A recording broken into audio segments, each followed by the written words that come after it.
magic sword and said, "By the power of Grayskull!" Next year's Masters of the Universe movie is shaping up to be one of the most exciting projects on the horizon, mainly because it promises to finally deliver on something the original 1987 film hinted at but never got to explore. Directed by Travis Knight, this new take on the beloved franchise is going all in on the world of Eternia, bringing back fan-favorite characters like He-Man, Tila, Man-at-Arms, Fisto, and Trapjaw. That alone is already making it one of the most faithful adaptations to date, because it really feels like it's pulling directly from the rich, colorful source material that's kept this franchise alive for decades. It's almost funny to look back at the 1987 Masters of the Universe starring Dolph Lundgren, because while it did have its own quirky charm and some Jack Kirby-inspired cosmic energy, it also left a lot of fans scratching their heads, especially with how it ended. Even though that film didn't exactly blow up the box office or secure its planned sequel thanks to Canon Films running into financial problems, it did end on a pretty bold note. In a short post-credit scene, Frank Langella's wonderfully sinister Skeletor popped back up from a pool of water, stared directly at the audience and promised, "I'll be back." Of course, that promise never materialized. For years, fans were left imagining what could have been, how Skeletor's twisted plans might have evolved, or how Eternia could have been explored in more depth. It's part of why this new Masters of the Universe is so thrilling, because it looks like it's finally going to fulfill that old prophecy by bringing Skeletor back to the big screen in a brand new way. This time around, Skeletor won't be portrayed by Frank Langella, but instead by Jared Leto. That might sound like an unexpected choice, but it actually makes a lot of sense.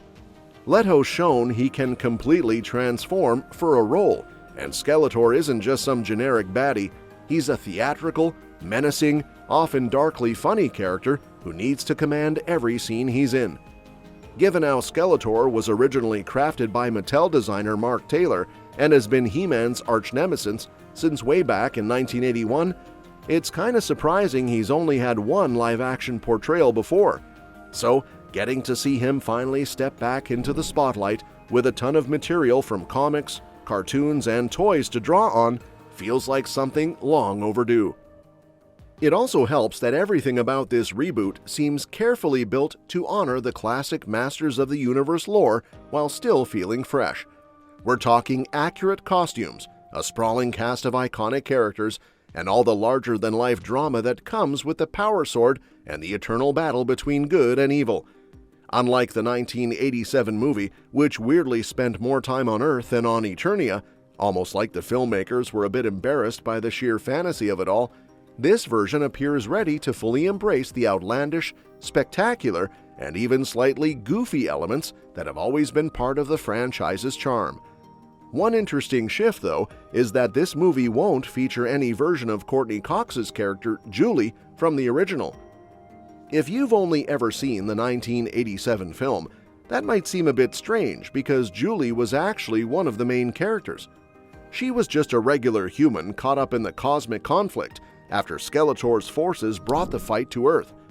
But Julie was always a creation specific to that movie. She didn't exist in the animated series, comics, or toy lines.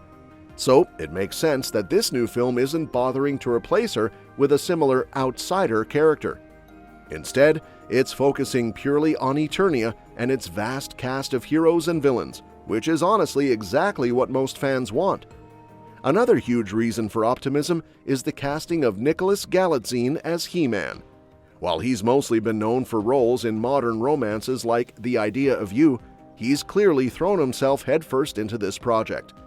Recently, Galitzine shared a heartfelt post revealing that filming had officially wrapped after 6 intense months. He posted a behind-the-scenes shot of himself in full He-Man gear, though mostly in shadow to keep the final reveal under wraps, and talked about what an honor it was to take on the role of Adam and He-Man. He called it the role of a lifetime and said he poured everything he had into it, which is exactly what you want to hear from the person wielding the Power Sword. It wasn't just Galitzine feeling the weight and thrill of this project either. Camila Mendes, who's playing Tila, also marked the end of filming with her own behind-the-scenes shots, calling it one of the most exciting and challenging experiences of her career. She talked about how grateful she was to be part of something like this, and honestly, it's pretty clear from these glimpses that the cast and crew were all in on bringing Eternia to life. The more fans see from production, like those sneak peeks at costumes that seem pulled straight from the vintage toy line or the animated shows, the more it becomes obvious how committed director Travis Knight is to getting this right. Knight already proved with Bumblebee that he knows how to blend heartfelt character stories with big nostalgic franchises, so it feels like Masters of the Universe is in really good hands.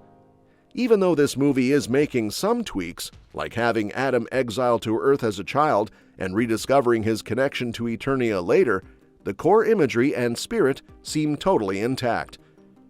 The silhouette of Galatzene's He-Man already shows that the armor is a faithful adaptation, complete with the unmistakable outline of the Power Sword. Fans have even speculated that the chest emblem, still hidden for now, will be just as true to the original design. It's the sort of detail that makes a huge difference because it shows the filmmakers aren't shying away from the more fantastical, almost operatic style of the original cartoons and toys. They're leaning into it, which is what this franchise has always needed. That commitment to authenticity doesn't just stop with He-Man. By bringing in so many of the classic characters like Tila, Man-at-Arms, Fisto, Trapjaw, and of course Skeletor, the movie is setting up a world that feels complete. It's the kind of approach that not only makes longtime fans feel respected, but also introduces new audiences to the full scope of what Masters of the Universe has to offer, beyond just the rivalry between He-Man and Skeletor. And thinking ahead, it's hard not to hope this movie does well enough to kick off a full-blown series.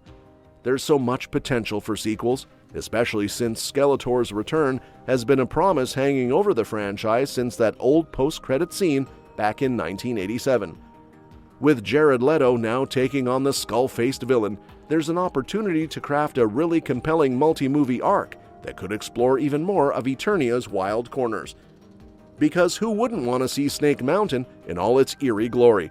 It looks like 2026 is set to deliver a He-Man adventure that could outshine anything that's come before. And if we're lucky, this might just be the beginning of a whole new era for Eternia on the big screen. And that's that for today's video. Thanks for watching, and we'll see you in the next one.